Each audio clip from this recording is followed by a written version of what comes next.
Saudi अरब ने पाकिस्तान के 5 लोगों को फांसी पर लटका दिया है। इस खबर ने पूरी दुनिया में हड़कंप मचा दिया है। सबसे हैरान करने वाली बात यह है कि इन 5 पाकिस्तानियों को शाही आदेश के बाद फांसी दी गई है। सऊदी अरब का शाही आदेश ये था कि इन 5 पाकिस्तानियों को इस्लाम के सबसे पवित्र शहर मक्का में फांसी दी जाए। सऊदी अरेबिया ने 5 पाकिस्तानियों को फांसी दी कत्ल के केस में। और कुछ दिन पहले की खबर थी इस्लामिक कंट्री कतर, जिसमें 8 इंडियन एक्स नेवी ऑफिसर जो थे मौजूद थे और उन्होंने वो भी जो सा वो सजाए मौत का उनको ऑर्डर हो चुका था। इंडिया उन्हें बाइज्जत वापस लेके आया। Very unfortunate. मैं समझता हूँ कि पाकिस्तान को थोड़ा प्रोएक्टिव इसमें इंगेज करने की ज़रूरत है। Let's see how it unfolds, but India at the moment has an edge over many other countries, particularly in the region. Pakistan बस 48 घंटे बाद सिर्फ जवाब ही दे सकते हैं, वो भी शायद कोई पढ़े या ना देखे। This is what I find it. नाज़रीन, कल के रोज़ सऊदी अरब से एक इंतहाई खौफनाक खबर वायरल हुई। वो खबर वायरल होते ही मुसलमानों के दिल परेशान हुए कि आखिर इन 5 पाकिस्तानियों ने किया ही क्या कि जिन्हें एक ही दिन सजाए मौत दे दी गई, उनके सर कलम कर दिए गए और उनका ऐसा खौफनाक उनका ऐसा अंजाम क्यों हुआ? हम 48 घंटे के बाद पाकिस्तान रिस्पॉन्ड्स आफ्टर 48 आवर्स।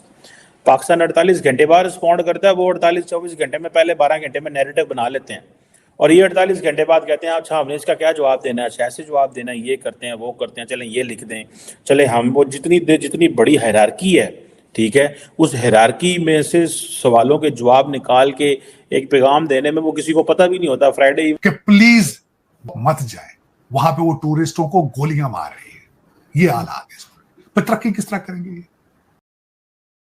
जय हिंद दोस्तों, आज के समय में इस्लाम का सबसे बड़ा हितैषी, इस्लाम का सबसे बड़ा शुभचिंतक, इस्लाम का विस्तार और बढ़ाने का श्रेय जो देश लेता है वो पाकिस्तान है।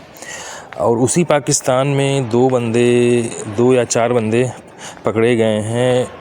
इस्लाम का जो सबसे पाक स्थान है मक्का मदीना, वहाँ पे चोरी करते हुए। और जबकि पाकिस्तान का कहना है कि हम सबसे बड़े इस्लाम के जानने वाले, हम सबसे बड़े इस्लाम को मानने वाले हैं, उसी इस्लाम के मानने वाले लोग मक्का मदीना जैसे पाक स्थान पे चोरी को अंजाम दे रहे हैं, जिसे सुनकर पूरी दुनिया शॉक्ड है। लेकिन पाकिस्तान इस पे कुछ बोलने के लिए तैयार नहीं हो रहा है। इसी में पाकिस्तान की जो 4 लोग पकड़े गए हैं उनको फांसी की सज़ा हो गई है।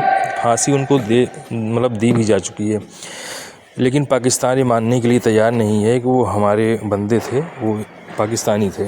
तो इसी पर आइए हम देखते हैं पाकिस्तानी मीडिया का क्या रिएक्शन है, पाकिस्तानी मीडिया क्या उस पर बातें कर रही है, पाकिस्तानी मीडिया उस पर क्या सोचती है। आइए आगे वीडियो में हम लोग देखते हैं।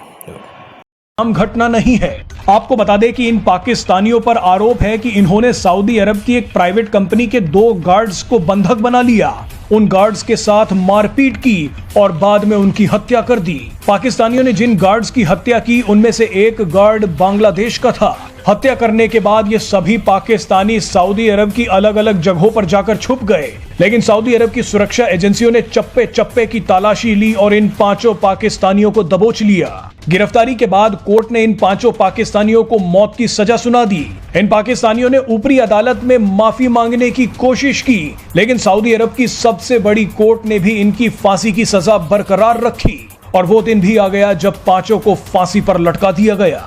आखिर इन पाकिस्तानियों का कसूर ही क्या था? ये पाकिस्तानियों ने वहां जाकर किया ही क्या था?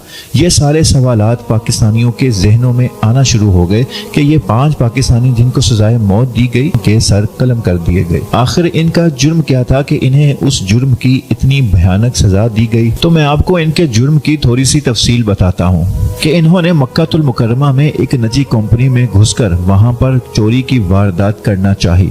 रात का टाइम था जब ये उस निजी कंपनी में घुसे तो वहां का गार्ड जाग गया, वहां का चौकीदार जाग गया, उसकी आंख खुल गई। तो उस चौकीदार ने इनको भगाने की कोशिश की तो इसी कोशिश में एक और चौकीदार भी जाग गया। इन्होंने फिर दोनों चौकीदारों को बांधा और बांधकर दोनों को तशद्दुद का निशाना बनाया। फिर जिसके हाथ में जो आया, डंडे, सोटे, मुक्के, जो भी किसी के हाथ में आया, वो इन्होंने इन गार्ड्स को मारना शुरू कर दिया। और अल्लाह का करना ऐसा हुआ कि उनमें से एक गार्ड वो जख्मी हुआ और इस कदर जख्मी हुआ कि वो जख्मों की ताब न लाते हुए वो वहां पर उसकी वफात हो गई, उसकी डेथ हो गई। अब अगर चोरी तक की बात होती तो शायद ये पाकिस्तानी बच जाते, आज जेल में होते, अपनी सजा पूरी करते और फिर इनको पाकिस्तान डिपोर्ट कर दिया जाता। मगर इन्होंने जब जुर्म किया तो जुर्म करते हुए उन्होंने एक बड़ा जुर्म भी उसके अंदर कर दिया।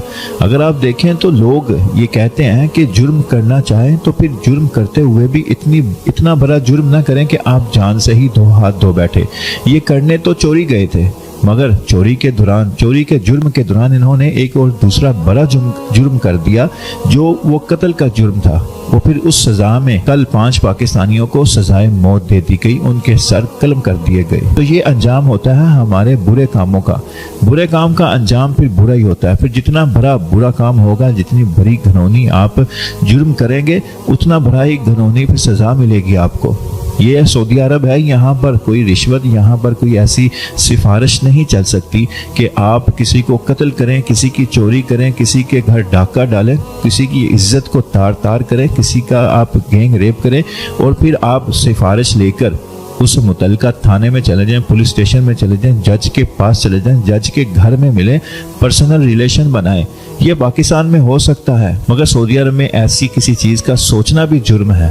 अगर आप किसी को रिश्वत देना चाहें भी तो वो भी जुर्म है।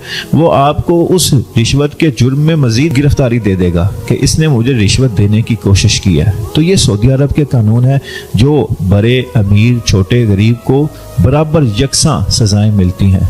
ये नहीं कि बड़े को छोड़ दिया जाए, छोटे को सजा, गरीब को सजा, अमीर को छोड़ दिया, नहीं। सऊदी अरब में जब सजा होती है तो फिर बड़ा छोटा नहीं दिया। सऊदी अरेबिया ने 5 पाकिस्तानियों को फांसी दी कत्ल के केस में। और कुछ दिन पहले की खबर थी, इस्लामिक कंट्री कतर, जिसमें 8 इंडियन एक्स नेवी ऑफिसर जो थे मौजूद थे, और उन्होंने वो भी जो था वो सजाए मौत का उनको ऑर्डर हो चुका था। इंडिया उन्हें बाइज्जत वापस लेके आया। मतलब ये डिफरेंस क्या है? अवाम एक जैसे होते हैं, लोग एक जैसे होते हैं, हुकूक एक जैसे होते हैं, लेकिन ये देखा जाता है कि जिस तरह हमारे यहाँ एक देसी मुहावरा है कि कुत्ते तुम्हें देखें या तुम्हारे मालिक को देखें, जिसके नतीजे में जब उन शहरियों का जुर्म एक जैसा, आप इस चीज को ध्यान में रखें कि उन्होंने कत्ल किया है, वो कत्ल के मुजरिम हैं, लेकिन जिन पे ठप्पा इंडिया का लगा हुआ था, तो सऊदी अरब ने इंडिया के साथ अपने ताल्लुकात को देखा कि इंडिया से उसे कितना मफाद हासिल हो सकता है। जब पाकिस्तान से उसे पता है कि पाकिस्तान ने सिर्फ उसे भीख मांगनी है, हमेशा उसके पास कभी खजूरों के लिए और कभी किसके लिए हाजिर हो जाना, आटे के लिए, तो इस बुनियाद पे भिखारियों की दुनिया में कोई इज्जत नहीं होती। ठीक है, यहाँ पे एक चीज मैं खुद से भी सवाल करता हूँ, जितने भी पाकिस्तानी भाई देख रहे हैं उनसे भी सवाल करता हूँ कि अगर ये एक सीनियर जर्नलिस्ट हैं, ये भी जर्नलिस्ट हैं, नॉलेज है इनके पास, इनकी बातें मुझे समझ आ सकती हैं, पूरी दुनिया को इन चीजों का आइडिया हो रहा है, सच सामने आ रहा है, तो हमारे जो पॉलिटिशियंस हैं, जो पाकिस्तान को चला रहे हैं, जो कश्मीर, पाकिस्तान साइड कश्मीर है उसे चला रहे हैं, उन्हें ये चीज सर क्यों नहीं समझ आती? मतलब आज भी वो हमें यही कहते हैं, let's suppose Islamic country Iran Afghanistan की तरफ से कुछ होता है तो हमें ये बयानिया बता दिया जाता है कि भाई वो इंडिया करवा रहा है, इंडिया फंडिंग करता है, तो वो यहाँ पे ऐसा करते हैं। अगर वेस्ट की तरफ से कुछ होता है, किसी अंग्रेज की तरफ से ऐसा होता है, तो हम कहते हैं लो जी ये यहूदियों की साजिश है, ये तो इसराइल की साजिश है। मतलब अपना हम कहीं पे भी नहीं आने देते कि ये मेरी गलती है।